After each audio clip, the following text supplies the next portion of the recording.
Hunters are one of the most challenging NPCs you will face in Tom Clancy's The Division. And nowhere are they more lethal than in survival.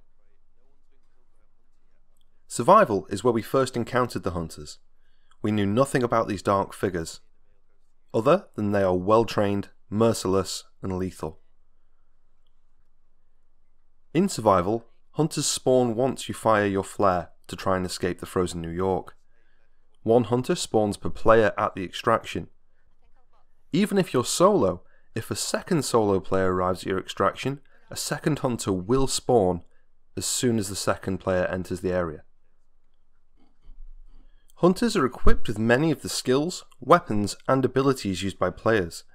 They also have a faster set of movements, evasive maneuvers such as being able to roll out the way of a grenade, blind fire, and the ability to understand flanking, as well as significantly faster cooldowns on their skills.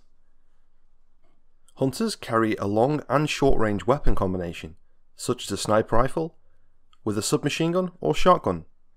The Hunter's AI is smart enough to recognise when you're close enough or far enough away to switch between the weapons to suit the situation. They also carry a short one-handed axe that can be used to down a player in a single hit, before finishing you off for good. The list of skills available to Hunters is long. Just to name a few, they have access to turrets, support stations, first aid, sticky bombs, and a unique pulse that will block any skills you may have managed to obtain through crafting. Before you fire your extraction flare, it's important to make sure you're fully prepared and stocked up to take on a hunter face to face.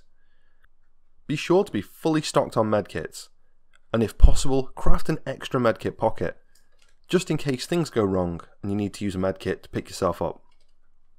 However, with medkits being a rare and valuable resource, craft the first aid skill. This works great as a reusable medkit that you don't have to worry about running out of. Personally, for my second skill, I always go for a pulse.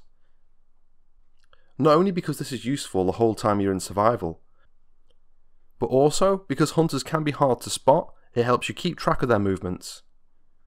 This can really save you when they try and move in close for a lethal axe blow. But remember, all of your skills can and will at some point be affected by the hunter's EMP pulse. Next, you need a weapon. I'd highly recommend digging around for some additional div tech once you reach the dark zone, since to craft a high-end weapon you will need one extra div tech. If you find some, you then want to craft the custom M44 sniper rifle. This is a bolt-action sniper rifle that does a high amount of base damage and can easily take out a hunter in 3 headshots.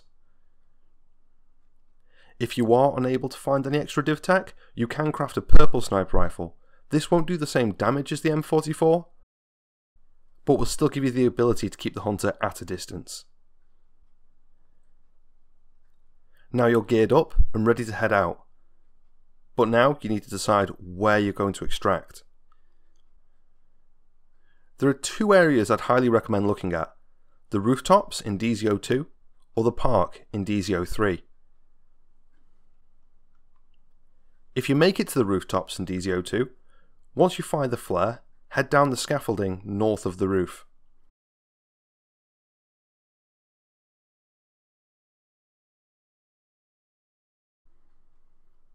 Across the road and head up the rope.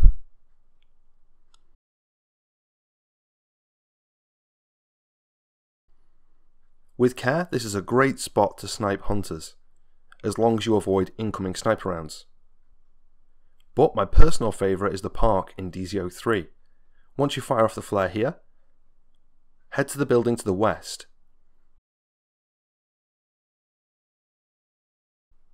To the left you'll find a set of stairs. Go up the stairs and follow it right. You should find yourself at a balcony overlooking the extraction point. This is a great place to overlook the hunter, with the ability to flush him out of cover easily. Try to avoid using the flare anywhere on flat ground. This gives the hunter the ability to charge you down or flank you. Now you're armed, geared, and have your extraction plan. and it's time to fire that flare. If all has gone to plan, you should find yourself sniper rifle in hand overlooking the confused hunter. Hunters will stick very close to cover, popping out for shots or blind firing if they get close enough. Either way, you should be able to line up a good headshot. If they pop a heal, don't panic and take your time. Use grenades to flush him out of cover or to interrupt his healing cast time.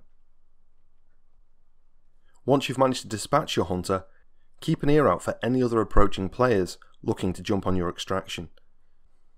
Once the player reaches you, another hunter will spawn, and you don't want all your hard work to go to waste just because another hunter spawns behind you. Survival can be very challenging, but to complete it is a great experience. Good luck out there, agents, and keep warm.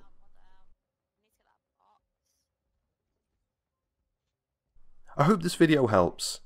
Hit like if you enjoyed the video, and you'll find us on Twitter at NotThemGaming. Hope to see you in the comments. See you next time!